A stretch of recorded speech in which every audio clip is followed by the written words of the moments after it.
આગળ વાત કરીશું મહારાષ્ટ્રથી। મહારાષ્ટ્રમાં હાલમાં દેશભરમાં મતચોરીનો મુદ્દો રાજકીય વલયો વચ્ચે ગરમાયો છે। તાજેતરમાં મહાવિકાસ આઘાડી અને મનસે દ્વારા સત્ય મોરચો કાઢવામાં આવ્યો હતો, જેના પગલે ભાજપ દ્વારા કડક પ્રતિસાદ આપવામાં આવ્યો છે।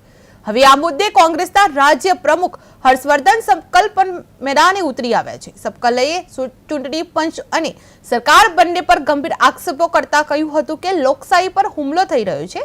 આ પહેલા કોંગ્રેસ નેતા અને સાંસદ રાહુલ ગાંધીએ પણ મતચોરીના આરોપોને લઈને કેન્દ્ર સરકાર તથા ચૂંટણી પંચ પર સીધી ટીકા કરી હતી। હાલના પરિસ્થિતિએ રાજકીય તાપમાન વધુ ઊંચું કર્યું છે। एवढा मोठा दस्तावेज ठेवल्यानंतरही निवडणूक आयोग आता हा झोपेतून जागा होत नाही।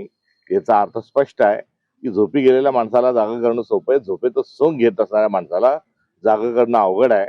आता पुरावे द्या, पुरावे द्या, पुरावे द्या। आम्ही त्यांना दाखवतोय की हे बघा पूर्वेकडून सूर्य उगवतोय, ते म्हणतात पश्चिमेकडून उगू शकत नाही, याचं उत्तर द्या।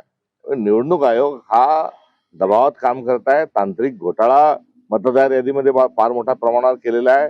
मतदार यादी नोंदण्याची आणि मतदार यादीमधले नाव इतरत्र वळवण्याच्या अनुषंगानं एकत्रित स्वरूपाची गुन्हेगारी ही सुरू आहे आणि निवडणूक आयोग हातावर हात ठेवून गप्प बसलेला आहे। निवडणूक आयोगासमोर एवढा मोठा दस्तावेज ठेवल्यानंतरही निवडणूक आयोग आता हा झोपेतून जागा होत नाही।